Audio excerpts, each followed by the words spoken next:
Hi, this is Dr. MJ coming to you from beautiful Boston, Massachusetts. This is the Women in Dentistry podcast, where we feature women in dentistry making waves and leading the industry through the next decade. I am your host, Dr. Mary Jane Hanlon, a former dental assistant, dental hygienist, and now dentist.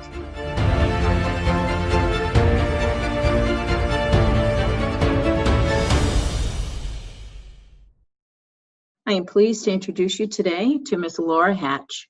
Laura Hatch is known internationally as the leader in dental front office solutions and training, a keynote speaker, author, and coach. Laura is best known as the founder of Front Office Rocks, a virtual training platform for dental teams that offers virtual training in all areas of the dental office and teaches the importance of exceptional customer service. Using her unique style and interactive delivery methods, Laura loves to help dental teams learn the systems and methods to achieve unprecedented results. Through this work, she has become a mentor to her clients and colleagues, and in response, she has continued to expand Front Office Rocks program with new and innovative training protocol to help take her dentists and their teams to the next level. Laura is the best-selling author of her book, Step Away from the Drill, a member of the National Speakers Association, the Speaking Consulting Network, the Academy of Dental Management Consultants, and a fellow of the American Association of Dental Office Managers. She is an SCN Spotlight on Speaking second place champion, a Dentistry's Got Talent speaking champion, and was named one of DPR's top 25 women in dentistry.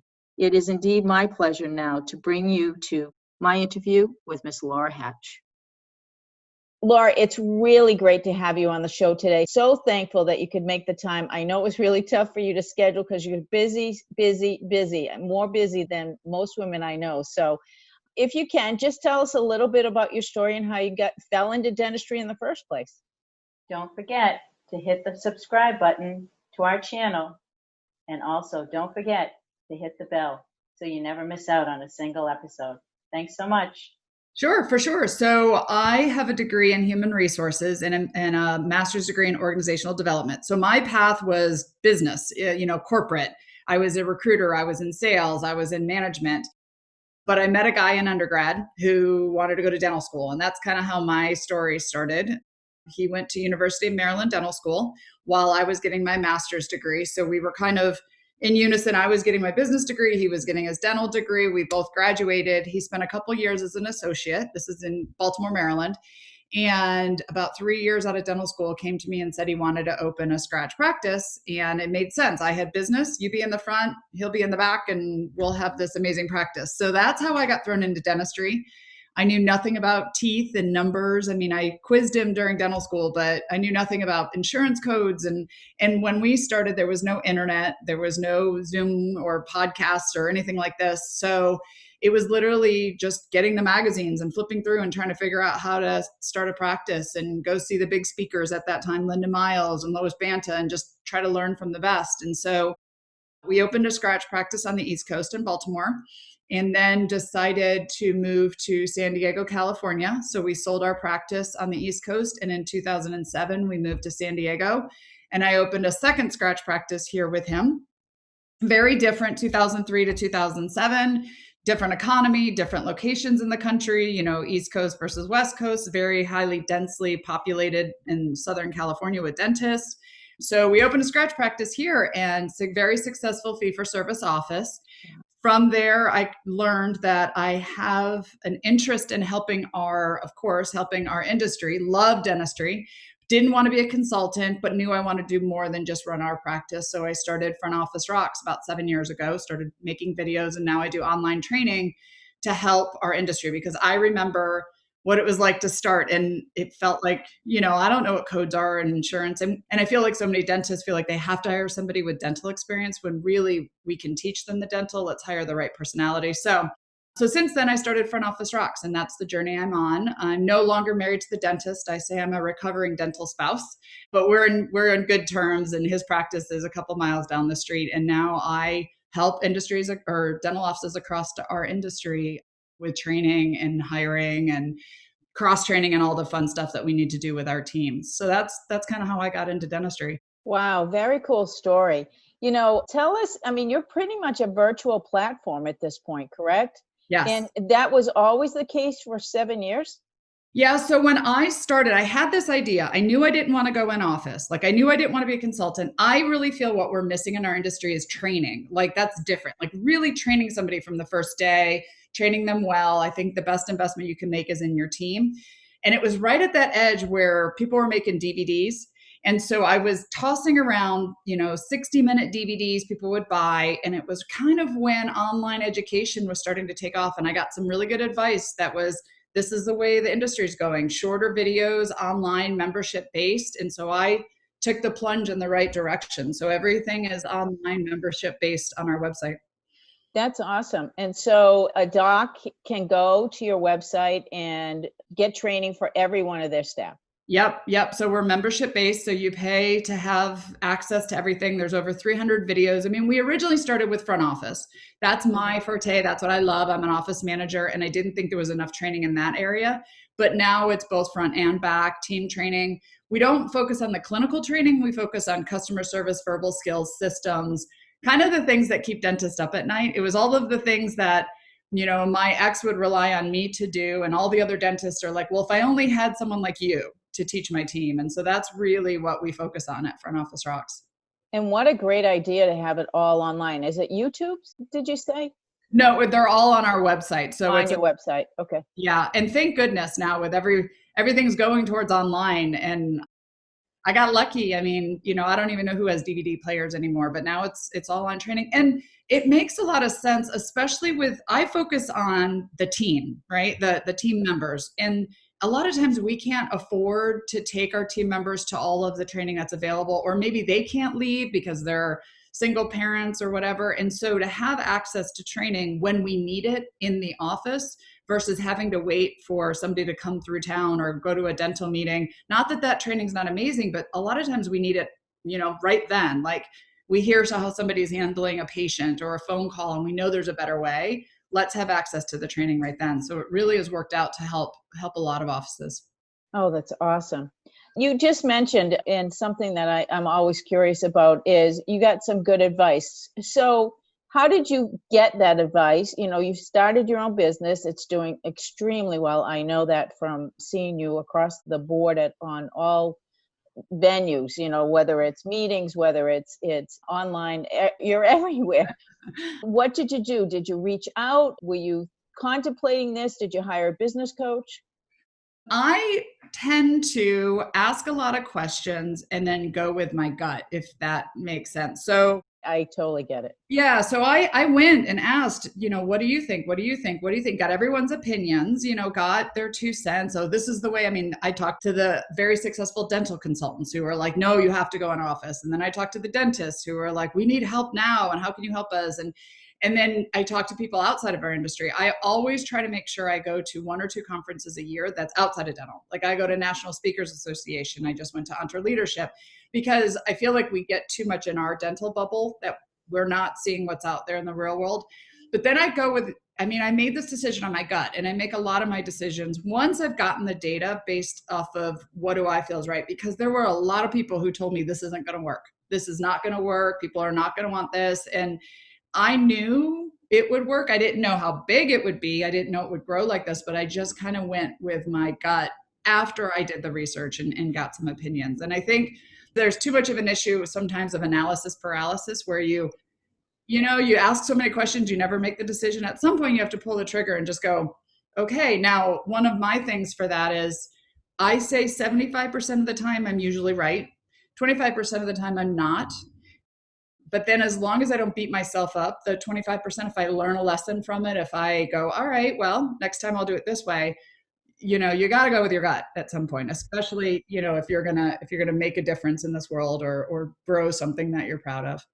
Absolutely, positively. And, it's so critically important to listen to that inner voice, because basically that's what it is. The reading I have been doing is not only does the brain has a mind, but our heart has a mind, our gut has a mind, and it all works synergistically for our body. And that's why you get those butterflies or why you get that gut feeling, because the mind is telling you, yes, this is fitting in or it's not fitting in. And I think that hopefully more and more people will start paying attention to that as we, I think, mature, not spiritually, but just become more aware. I think that we're heading in that direction, especially in this pandemic where we're kind of slowed down and we can think and spend more time introspectively and collaborating, with others. So, I think it's a really important aspect to develop without a doubt.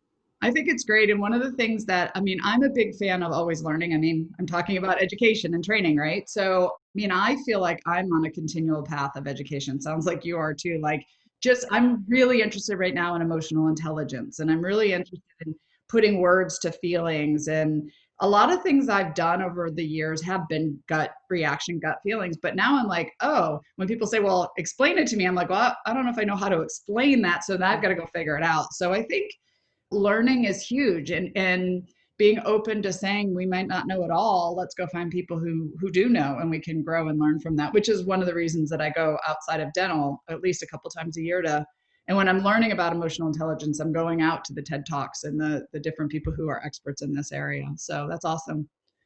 If I can make a recommendation, there's a great book that Harvard Business Review put together on emotional intelligence.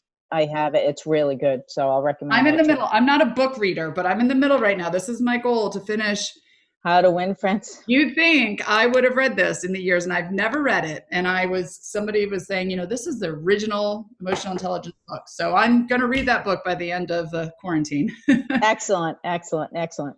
So what helped you most to get where you are today?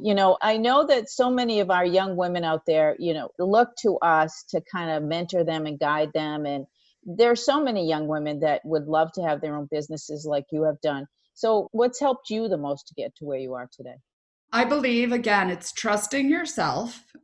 If you're not trusting yourself, then you got to go find the knowledge that you need to trust yourself. So, for example, like I'm not super good with numbers and accounting, and I've taken bookkeeping and accounting like 6 times over the last 20 years because I know that's not my strong suit, right? So when it comes to like P&Ls and numbers, so I'm always trying to grow and learn in certain areas. So you've got to get to a point where you can trust yourself. And also know that, we're always a student. So I might not know. I mean, I don't know how you feel, but I feel in my 40s, I'm way smarter than I was in my 30s. And I'm way smarter just from life experiences. And so that excites me to think, what are my 50s and my 60s and my 70s going to be like? Because I'm getting stronger within my own skin. And so I think I run into some people who just think they know it all already. And they're not willing to say, I don't know it all, or I need to learn, or can I just follow you? Can I ask you some questions? Can I get mentored by you? So be willing to realize that, I look at my 20-year-old daughter and she thinks she knows it all. And I'm like, okay, you just wait till you're 40, right? And the sooner that you can realize that, I think, and say, there are people out there that we can learn from and grow from, better it's going to be for you. Just to hit that point with a little extra exclamation point, I remember telling my daughter over and over again, just wait till your mom. You just wait till your mom. And about 6 months after my grandson was born, she came to me and she said, okay, Mom, you were right. I should have understood how much you love a child, but until you experience it, you don't really know, and, when you go through some of those tumultuous times that you have with your teenage kids, and not that I had very many, I was very lucky. She only tortured me 3 times. And the third time was not pretty. And I told her, okay, we're not doing any more of this. You either get your shit together or you're done. So you figure it out. So she didn't torture me that much, but there is something to say for experience and for growth, right? And progressing in your life and understanding that, yeah, people can be right. And we do know more as we mature than we do when we're younger. And I think not even, and that parenting is a great example, but just, I remember, like I said, when my ex-husband was an associate and we were like, we would run this practice differently. We know marketing better than this dentist. We know, and not that we didn't. I mean, I think this dentist was on his way out. He was retiring. He was kind of, but when you're sitting as an employee under somebody, you're like, I could run this business better. But when you actually have to take on the role as the owner, then you look back and you're like, wow, I get it now, right? There was so much more I didn't know. Exactly. So I like to look and go into every relationship interaction, whatever, even difficult discussion. I teach on this now, going, what can I get out of this? Not what can I win, but what can I learn?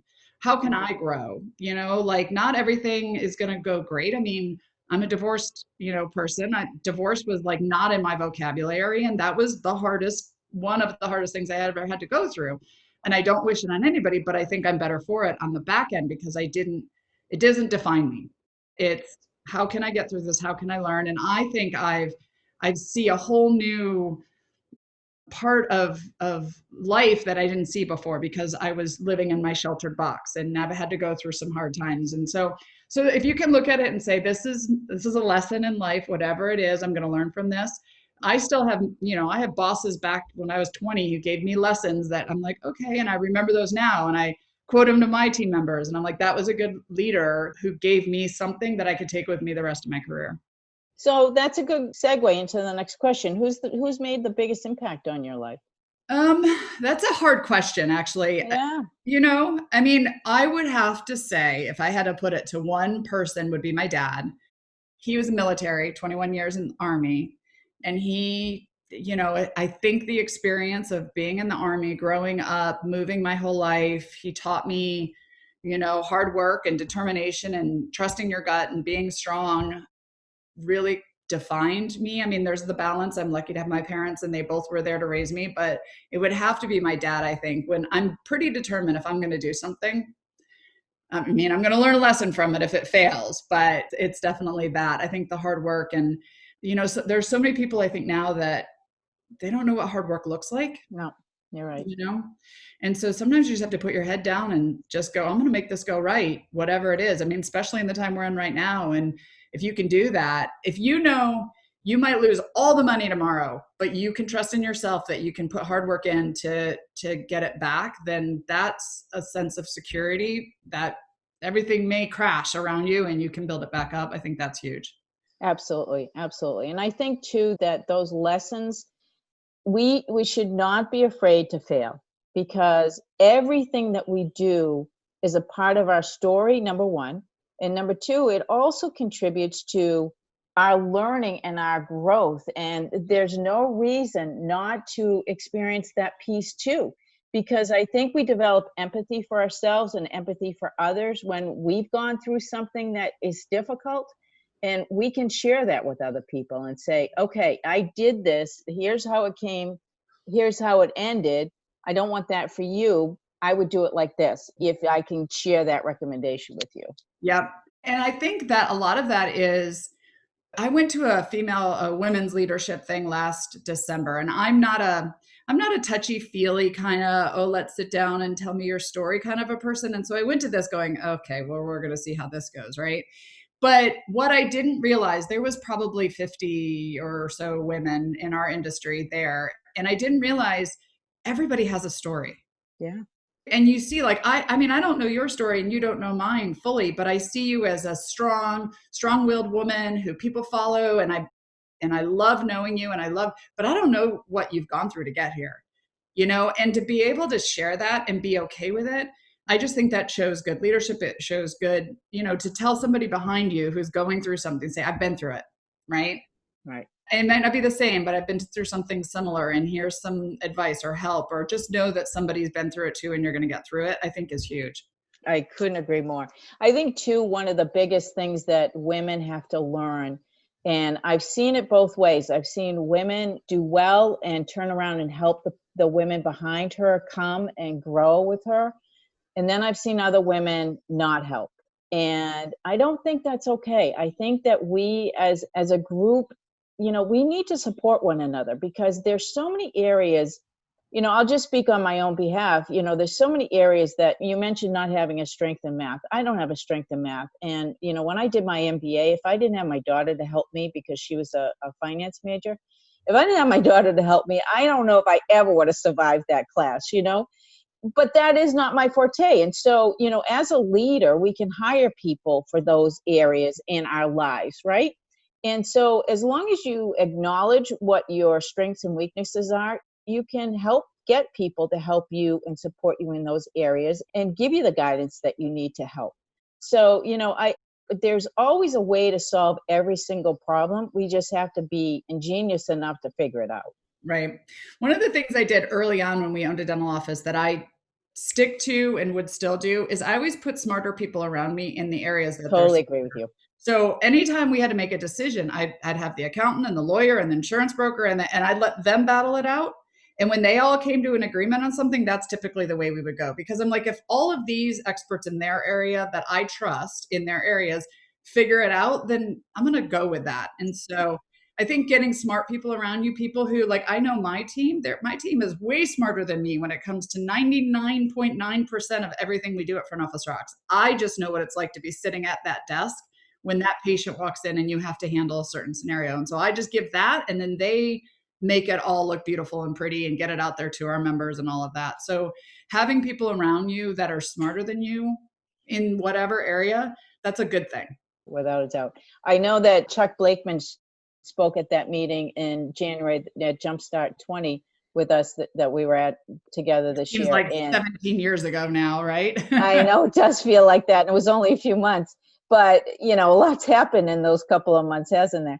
But I will remember, one of the things that I know about him is that he does say all the time, you've got to have outside eyes on your business.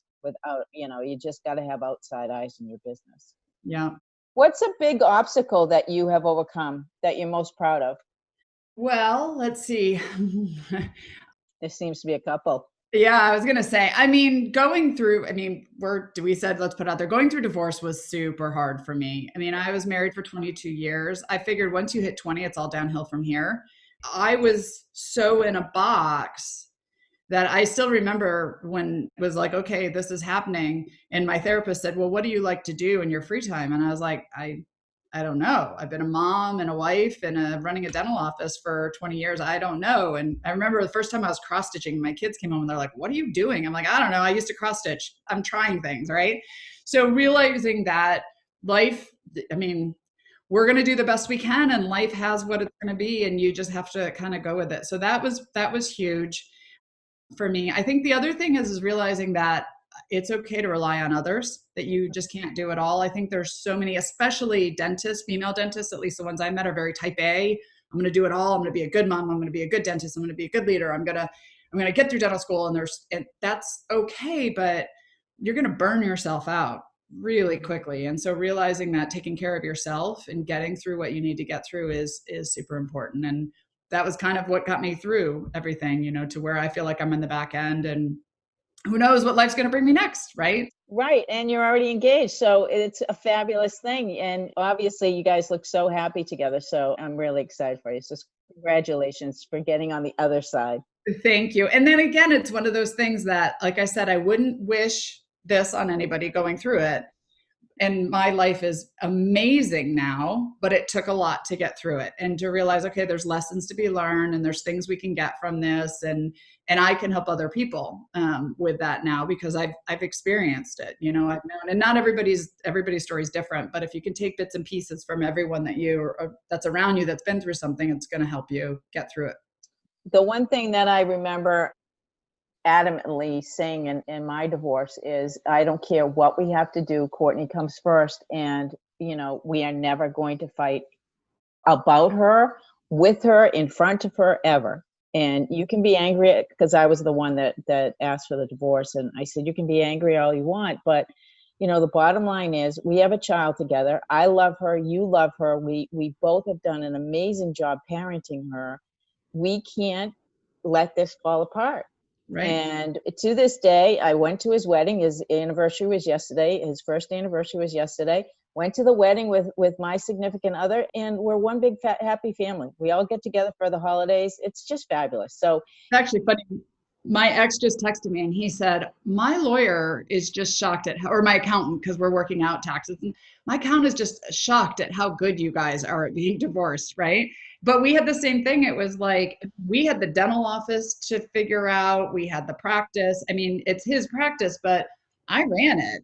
I contributed. Yeah. So we had all that plus the kids. But I think if you both pick a target that you both agree on, I think that was great what you said. Like, we both love the children. For my ex and I, we're both in this industry. Like, we're going to cross paths tons. He's a dentist. He's a trainer. I'm at work in the dental industry. So, I mean, to carry around anger or negativity, that it's not going to suit you. It's much better to find a way to agree on something you can agree on. You love your children. You love what you do, and then work out the details around it. Exactly. And I do think it's important for everyone to see that you can make that work and that you can get beyond what the issues are. It's not that you don't love them anymore. You just love them in a different way, And so, I think that, I want to wish him well. I want him to be happy. And that's why I celebrated his wedding with him, because I wanted him to be happy. I didn't want him to be miserable, but I didn't want to be miserable either. So, I think we're both really happy today, and we're on the other side. So it does work out if you have to go through it. And it's one of those things, if you can remember your kids, they're still your kids' parents. Like that's their mom or their dad. So, you don't want to make this difficult. And it's hard. Divorce is hard enough on kids, so hard. So the more we can support to do that, the better. So yeah, that was probably my biggest, I'm glad I'm through that chapter of my life, but yeah, probably one of the biggest ones. All right. So when you reflect back on your younger self, and I know you said you moved a lot, do you think you were as confident? Because, when I watch you and I see you speak and I see you, the way you portray yourself, I see you as a very confident woman. But were you always that way? And if not, how do you think that you developed confidence and got to where you are today? It's funny when you say that, because my team always says that to me too. I don't feel like I'm that confident. I still feel like I second guess myself. I don't know. I make sure that everybody is okay with what I'm saying or a decision. Like an example, like the other day, I have a group chat with my whole team and I gave one person a compliment. She's doing an amazing job. And I made the comment. And then about 30 minutes later, I had to go back on because I felt like, because I gave her the compliment, I made the other ones mad. I haven't complimented them. And so then I felt like I had to go compliment everybody. And I'm like, this is just silly, right? So did you acknowledge it? I did. I said, this is really goofy. I just want you guys to know. I wanted to give her a compliment, but then afterwards I've been sitting here thinking, do the rest of you think you're not getting a compliment? And I guess that's it. The compliment I get the most is I'm the same person on stage as I am when you meet me. Yeah. I'm the same person with my team. I'm just take me or leave me. So I guess my confidence in that regard is, I don't consider myself the best dental consultant out there. I don't consider myself the best. I know my stuff, and I'll tell you my stuff and I'll talk to you, but I won't try to compete with anybody. I won't try to these numbers are right and that consultant's wrong, or this is how you should run your practice. I have an opinion. I believe myself, I trust myself, and I'm the same person on stage or off, or when you meet me or whatever. So I have a confidence in myself, I guess I would say. I don't know that I have a confidence in knowing all the answers, but I'm willing to say that. Exactly. That's a key point, isn't it? Right. Yeah. I'm willing to say, and a good example of this is just my dad. He's very opinionated. And I will not talk to him about religion or politics or now COVID. Like I won't talk to him about it because he wants to battle and I don't want to battle. I'll tell you my opinion, but then if you want to go into a battle, I don't want to do that. Like I'm not that strong-willed about one thing or another. So I'm just, I don't know. I guess that's my thing, is just being confident in just being me. Take me or leave me. I don't, if you don't like it, that's okay. But I find that most of the time, I'm sure there's people out there who are like, oh, gosh, I can't stand that girl. That's okay. We're all going to have that. There's going to be people out there that don't like any one of us, that's fine. That's so true. But do you find that you were like this when you were young too, and that you haven't really changed much? Yeah. I've been. Wow. Isn't that interesting? That's great. Yeah. And again, I think that comes from the military. In the military, you're either the new kid on the block or you've been the one there and you're going to be moving soon and you know what it's like. So I make friends fast. I don't make really deep friendships, right? I know a lot of people, but I don't, because I think you and I might meet and only be friends for like a year and then it's your turn to move. And so because of that, I make lots of friends easily and I know lots of people and I don't get into deep discussions and stuff. And I have a few really, really, really good friends. But other than that, I think it's just the way I was brought up and how you had to learn and adapt. And I was an only child. I don't know if that has something to do with yes. Yes, I think it does make an impact. Yeah. So I guess moving around my whole life and with my mom and dad and being an only child, just kind of, yeah, it's just sort of the way I've always been. Interesting. I want to go back to your team talk. What did your team tell you after you were honest about how you were feeling?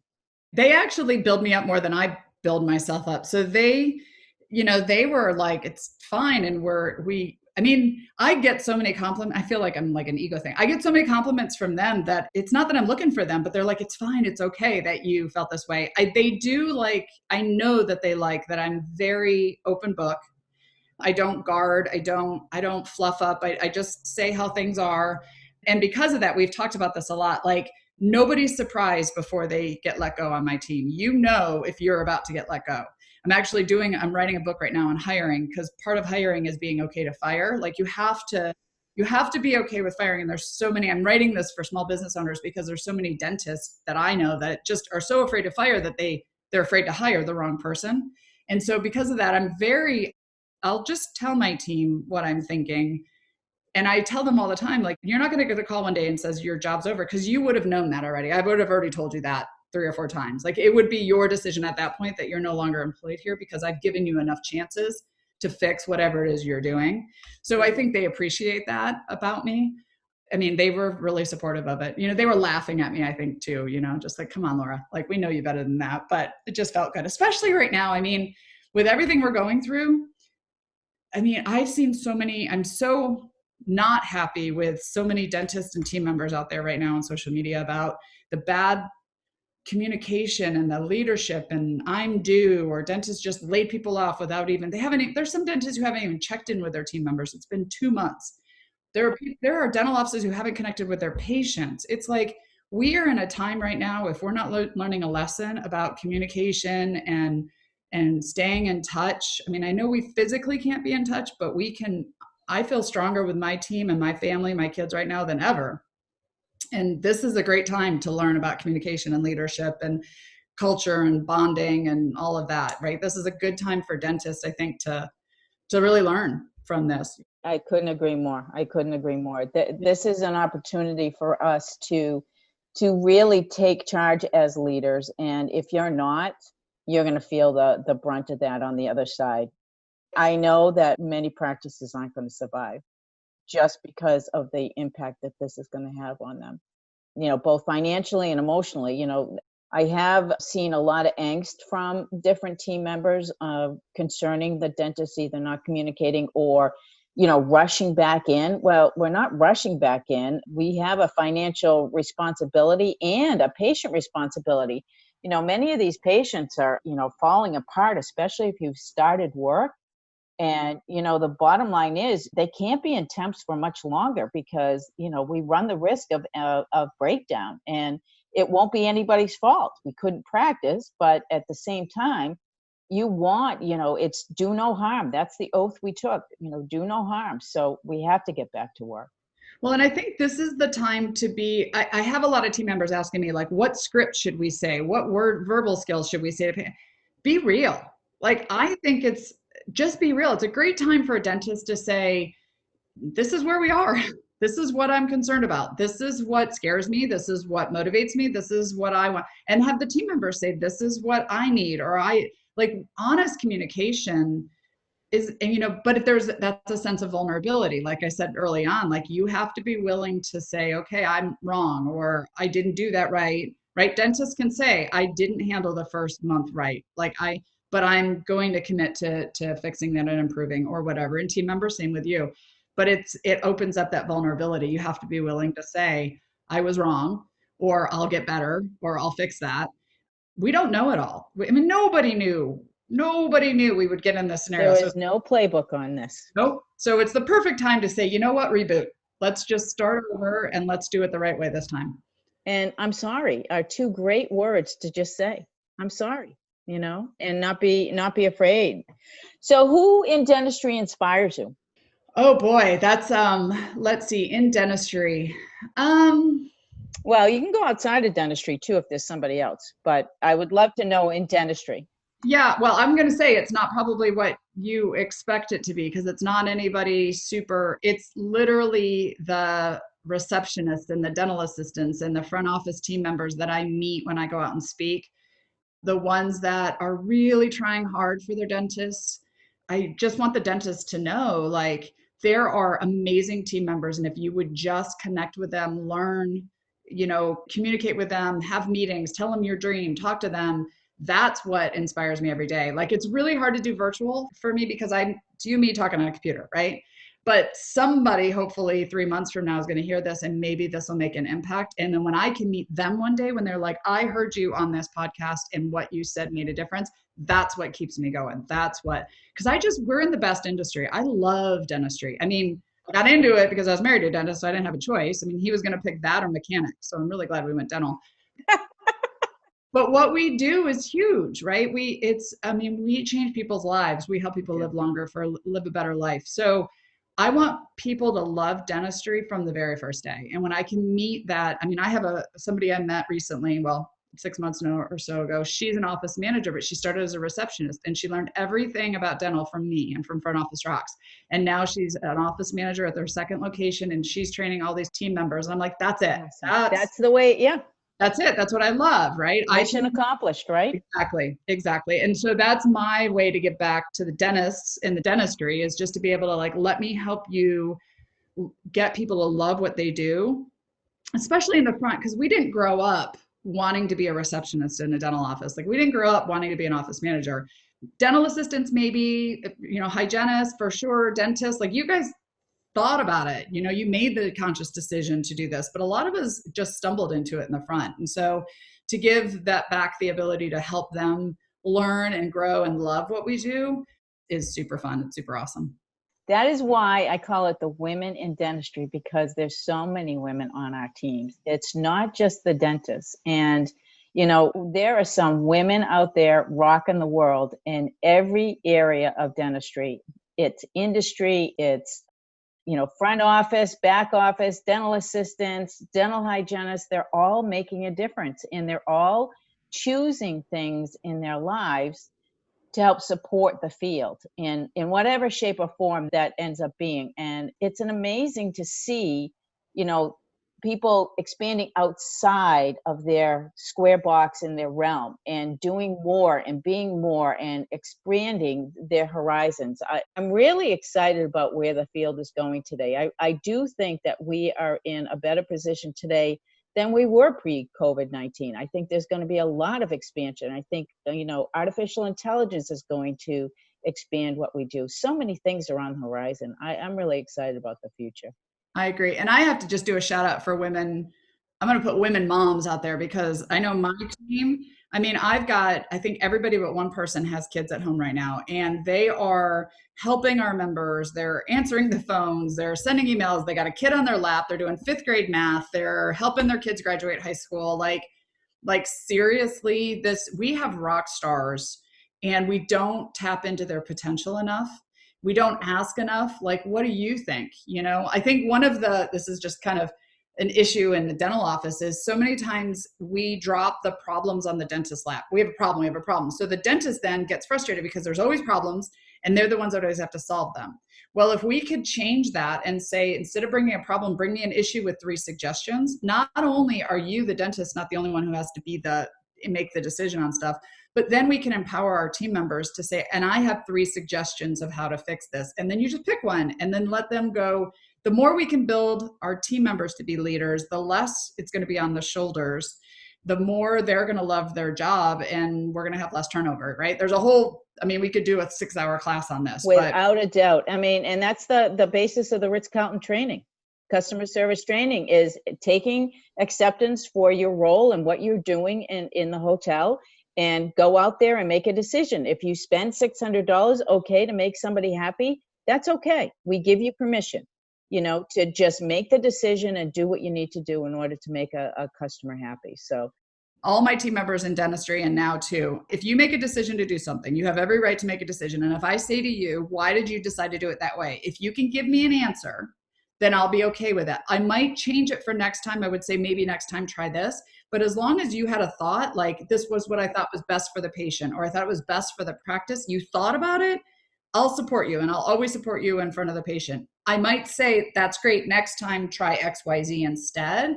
But I want our team members to be able to think. I want them to, because now it's literally like coming back from COVID. Like, what do we do? I don't know. What do we do? Go ask the doctor. Are we going to do this? We need free thinking leaders that want to develop in our businesses, but we need to allow them to do that. You know what? I will share a story with you that just happened today. We were on the phone with some leaders from the Dental Hygiene Association. And, they kept talking, well, we haven't heard too much. We don't know what's happening with the dental practice. Can you tell? And I finally said, you know what, guys, as a trained hygienist for 15 years, you have the accountability of being responsible for yourself.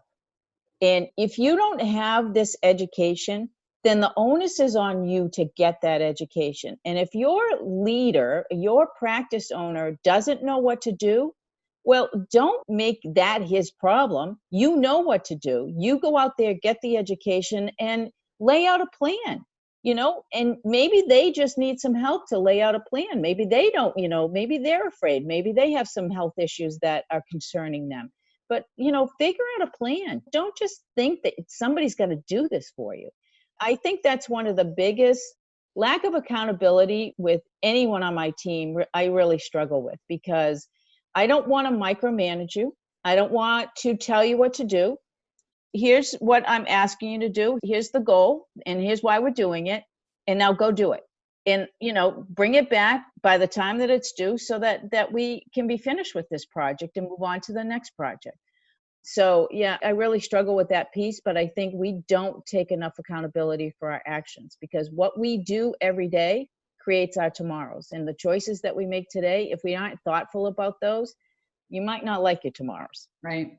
Well, one of the things that I'm feeling, so when COVID first started, I'm not in the practice every day anymore, and I didn't have to so I stayed quiet for a week or two, because I was like, I know everyone's figuring out HR and loans and all that kind of stuff. So, but then I started getting overwhelmed myself. Like, I started getting stressed in these groups, because there's so many what ifs, and what's this law, and how about this, and my doctor's doing this, and my doctor's doing that it finally got me to a point where I started doing training around this, because there's so many what ifs, you can get overwhelmed. If I turn on that news right now, if I watch more than 30 minutes of it, you can find news on anything that's going to get you to think this way or that.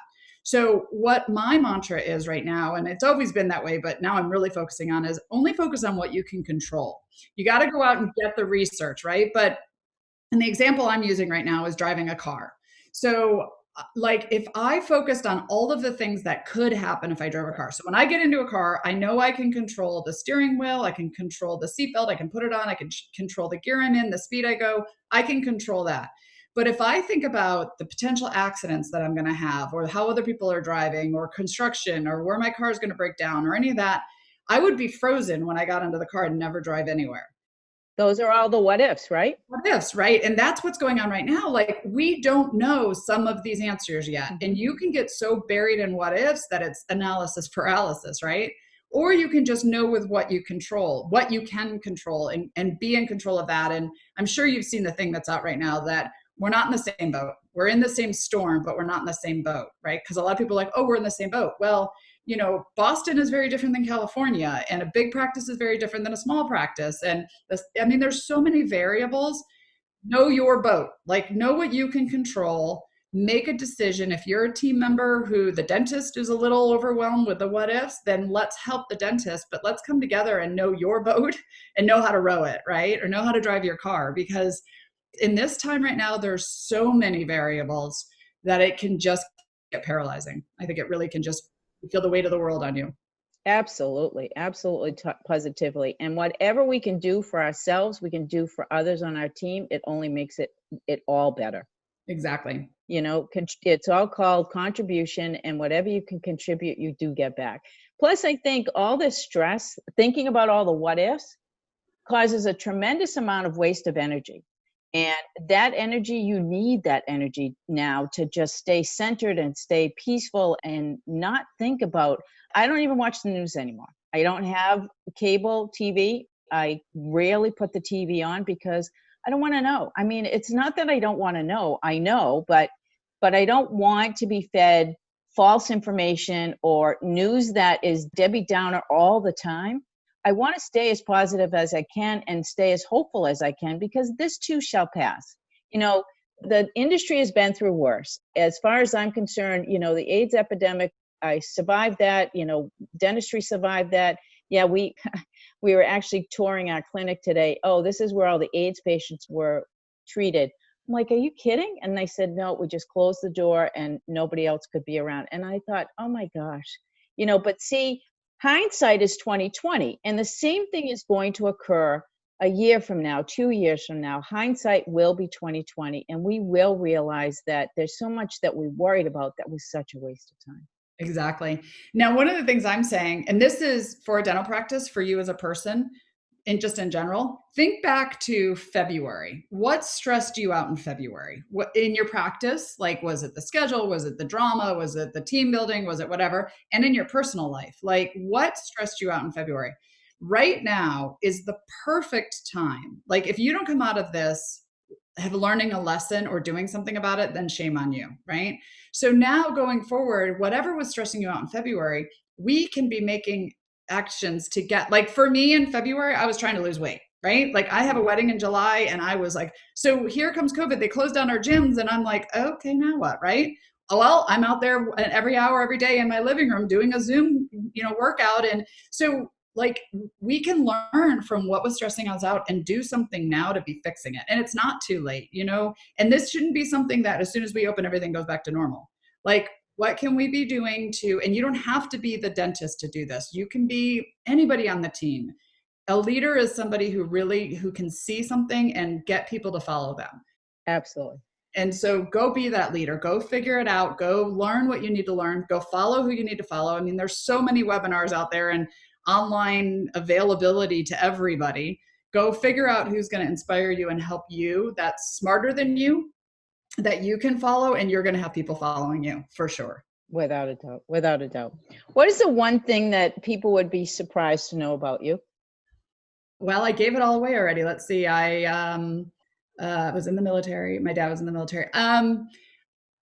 Probably that I'm insecure in a way, I guess. And I'm not an extrovert. I've taken all those personality tests and everybody goes, oh, you're an extrovert, you're an extrovert. And we've met, I'm on stage, but I'm not literally an extrovert. I'm in the predictive index. I'm a situational extrovert. So if I need to be an extrovert, I will be, but I also love to be an introvert and sit on my couch and read a book. So I would say that is, people are surprised when they hear that. I absolutely am surprised by that.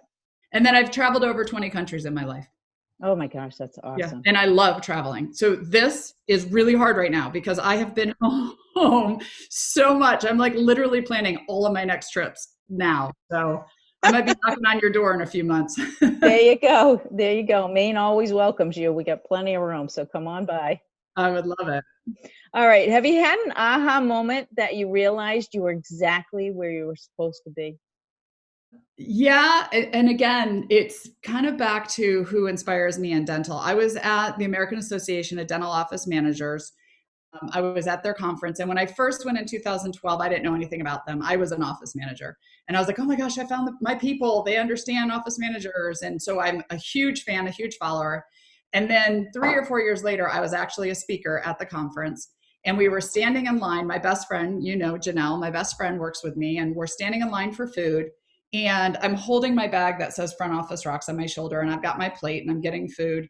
And my best friend is paying attention to the two girls behind us. And they're whispering and they're like, that's that company I was telling you about, Front Office Rocks. They're the ones that do that online training. That's that company. And I'm not paying attention. And my best friend says to them, are you familiar with Front Office Rocks? And the one girl says, yeah, that's really helped me with my career. And so I'm telling her about it. And so Janelle says, would you like to meet the owner of Front Office Rocks? And they were like, oh, yeah. And then she taps me and I turn around and I had missed the whole conversation, but she had told me about it after the fact. And that was when I was like, this is exactly where I'm supposed to be, because I knew what it was like to sit at that front desk when I didn't know codes and there's weird noises coming from the back and smells. And I'd been around dental. I mean, I was married to dental, but it's different. And so I really felt at that point, okay, I'm doing what I wanted to do to help this industry. And I think it helps the team members, and it also helps the dentists, because I think there's so many dentists who they just want to find the right people. They want to have the right team. And there's 3 ways to it. I think you have to hire the right person, you have to train them the right way, and then you have to make sure you're staying in contact with them in communication. And that's really what I'm trying to do, is help dentists get connected with their teams and have team members love what we do for a living. So, I think that when that does happen, and that's how I ran my team, I was very fortunate. I had an unbelievable team. But I think that when that happens, that synergy just skyrockets your practice. So it's so worthwhile for you as a dentist to take the time to sit down with your team, communicate with them, and understand what their dreams and visions are too. Not just your vision and your mission statement, but how do you get them involved and support the team at the same time, and help them get to where they want to go. Because, even team members that moved on from my practice, I always said to them, look, if you're going to a better place, I am so thrilled for you, and that's the way I always looked at it. Because if you're expanding your horizons, you're growing, and, you want to do more than this, and I don't have the room for you, I totally get it. And I support you, and will write you a letter of recommendation along the way. So it's too bad that many don't understand that. yeah, I think a lot of it, and I talk about this that just in general when it comes to running an office, that we have so many offices that are busy. Everyone's busy. You go in, what are they doing? They're busy. Well, what are they doing? Well, they're busy. Everyone's busy. And that we don't understand, and I'm doing this triangle because at the top there's the goal, and then between the goal and being busy is the intention. And we have a lot of team members who are busy, not doing the right things. I mean, they think they're doing the right things. That's how somebody taught them once. But as a dentist, you've never communicated what your goal and intention is, where you want to take the practice. They don't know how they play a part in it. They don't see how they're part of the bigger picture. So we have a lot of busy offices. And if we can, like you said, just start to have conversations and why did you become a dentist? Why did you decide to open your practice? Where do you want to take the practice? And then as a receptionist, why do you want to help patients? What is it you want to do with your career? And all of us being on the same page, like you said, we're going to build we work more with our dental family typically than we do our own families. But we get up on Monday morning and we're like, oh, I got to go to work. It's because we haven't built a culture that we're proud of, that we like, that people want to go to. So it starts with the leader. It starts, the team members can help, of course, get the conversation going. And I coach team members on that all the time. Sit down with your dentist and ask them, why did they become a dentist?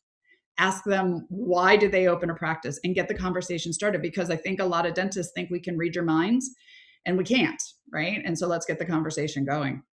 We are good at a lot of things, but reading minds is not one of them, for sure. And I think you have to, I think in general, a lot of times dentists are, they're not introverted, but they've got a job.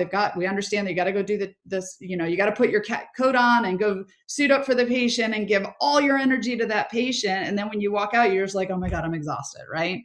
So it's a sense of learning. It's a sense of the team helping. But when you can get the team behind you, and you're not having to make all the decisions, and you're not the one carrying the weight of the practice, it's worth that conversation. Without a doubt.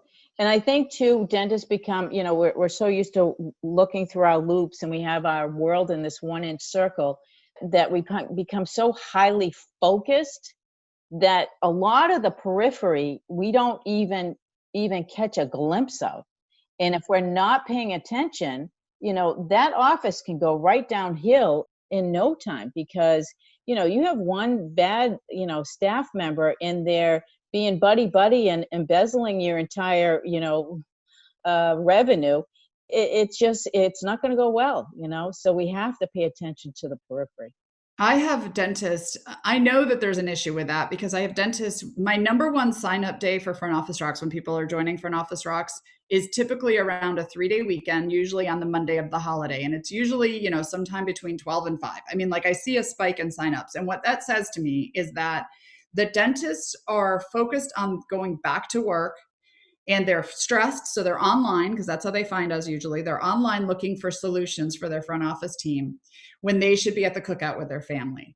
And so if you're not stressed about doing the crown, you're stressed about if that crown patient's going to show up and if they've paid and if the front office team knows what they're doing. And I talk to a lot of dentists who are, they don't even know, how do we bill? How do we enter checks? What are we in network for? And so at the end of the day, it's not your name on the wall. It should be their name and you work for them. And that's backwards. That's completely backwards. And not that, you should know what your team members are doing.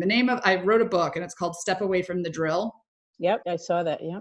Specifically to help dentists just understand what should be happening in your front office. I'm not expecting you to know how to schedule appointments or enter insurance claims, just like you're not expecting me to know how to do a filling, but I can explain a filling. I can tell a patient the steps of it. I understand the concept. You should understand the concept in the front, because I have team members who are quitting all the time, and dentists going, I have no idea what happens in the front. That's a problem. This is your business, your livelihood. This is the perfect time to realize that and say, okay, we're going to go back and we're going to do it differently. We have a reboot switch, right? And we're rebooting. Outstanding. When you look back, going back to the days of being in your practice full time, was there a particular marketing campaign that you launched that was extremely successful? I know that a lot of younger dentists, think about marketing so differently than I did when I started my practice, that, if there's any guidance I can provide them, I would love to do that. So is there anything that worked really well for you? Yeah, it's funny you say that, because when I started marketing for our dental practice, it was postcards, right? We would in at the postcards. I remember we were so broke when we first started. I went mailbox to mailbox and I slid in these postcards that I had made in the mailbox till the Post General called me and said, Postmaster General, you can't do that. I was trying to avoid postage and I was like, oops, sorry. So I've learned my lesson for sure. I could tell stories way back when. I'm going to kind of go down a different route. I think, you definitely have to market your practice, and there's a lot of great marketing advice and stuff out there. I think the problem is you're not training on the phones well, and you're not answering your phone. So marketing's job is to get the phone to ring. That's it. So once the phone has rung or patients reach out to your practice, it's done its job. Where I think I see the ball getting dropped is we're not answering our phones Monday through Friday, 8 to 5, or we're not training the team members on their intention of what they do with that phone call. So we see all the time, the brand new front office person, where do we put them when they first start? On the phones. Oh, yeah. Let's test them out on the phones. Let's see how they do. So we've got a brand new person, not trained on your practice, knows nothing about your office, scared, nervous, answering the phones. Now you just paid thousands of dollars for an SEO campaign, online marketing, whatever. The phones are ringing and you've got somebody untested and trained answering your phones. So my suggestion is, if you're going to invest any money in marketing, that you also invest in getting your phones answered. If you don't have somebody, outsource it. There are great companies now. Back in the day, I would say no, because it was like an answering service. Now there are companies who will actually answer your phone and schedule patients for you. They understand how to convert new patients, and then train any team members answering the phone on handling the calls, because the phone is almost like a nuisance to them, because we're doing 16 other things, when really that phone is your lifeline to the outside. So my focus would be, if you're going to spend money on marketing, make sure you're spending money or an investment on your phones, getting your phones answered, tracking your calls, and making sure that your team is doing a good job converting new patients. Great advice. What's your favorite way to relieve stress? Working out now. Good. Yeah. I probably wouldn't have said that prior to COVID. But I literally, the 1 hour a day where I can, because front office rocks. We're working 24/7 right now because we are online, and everyone's like, hey, what's this online training in our industry? We've never seen this before. I'm like, we've been around for a while. So we've been super, super busy, which is great. And it's been stressful for everybody. I've not gotten a break. And so that traveling and working out, I love to disconnect and go see the world, but working out, if it's something I can do easily just to get through stress. Good for you. Do you have a guilty pleasure or a secret dream that you'd like to share? Well, You may not want to share, huh? Yeah, no, actually, we're here. So as you said, I'm getting married in July. And I have 2 kids, 20 and 19. And so I look forward to being a grandma one day. That was always been, I think, every mom's one day kind of a thing, not for a while, but one day.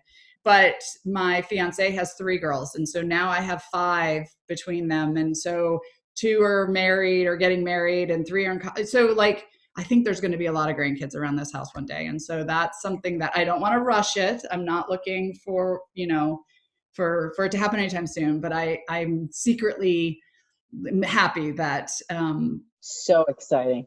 yeah, It is the second best job ever.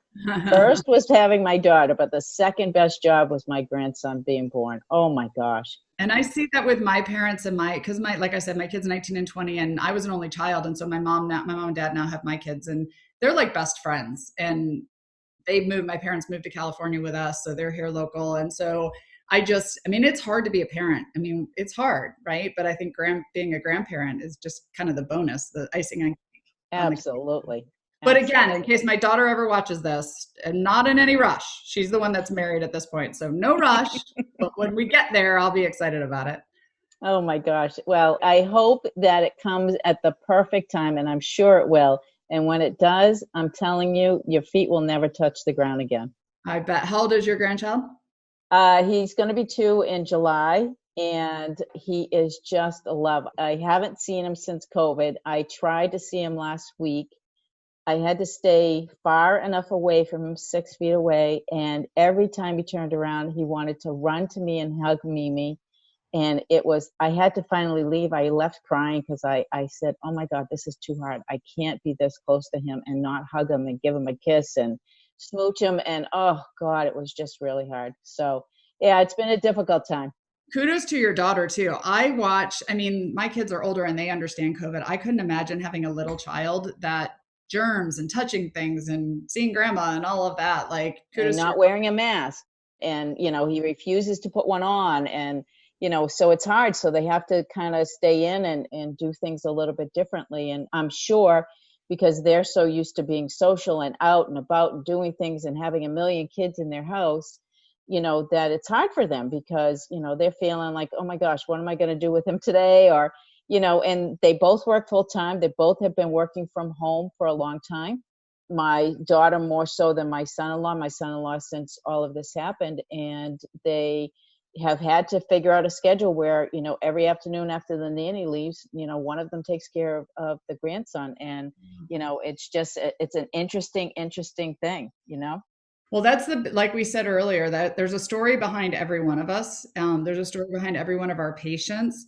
So I think so many times we live in a dental box where we're just so, we know this, we know the schedule, we know the insurance, we know the codes, we know this, but we forget that our patients are people, our team members are people, our dentists are people. We all have stories. So if nothing else, hopefully this is a wake-up call to, I don't want to live in drama land and hear about everything that happened every single morning at your house, but I do want to appreciate that you're a single mom and you have 3 kids, you have to get off to school every morning, and maybe I'll take it a little easier on you the first 20 minutes so you get coffee in your system, right? Just right. Taking that into consideration. All right. Well, Laura, it has been an absolute honor for me to get to know you a little bit better. And I really appreciate some of the things that you shared with us today, because I do hope that in one way, shape, or form, it does help a young woman out there someday to understand that, things are hard and sometimes, the skies are gray, but the blue sky always comes. Right. Yep, exactly. Do what you need to do to take care of you. Trust your gut, get smart people around you. I appreciate this. I'm so glad you and I got a chance to meet before all of this. So I look forward to doing more and more with you. Speaking of working with smart people, this will be fun. Well, thanks. I can't wait to have you come and join the study club. So me too. Getting on a plane at some point again. There you go. Thank you so much for listening to the Women in Dentistry podcast with Dr. MJ Hanlon. If you like our show and want to know more about us, check out our website, thewomenindentistry.com, or please leave us a review on iTunes. Join us for our next episode as we bring you another amazing woman leading the way for the next generation.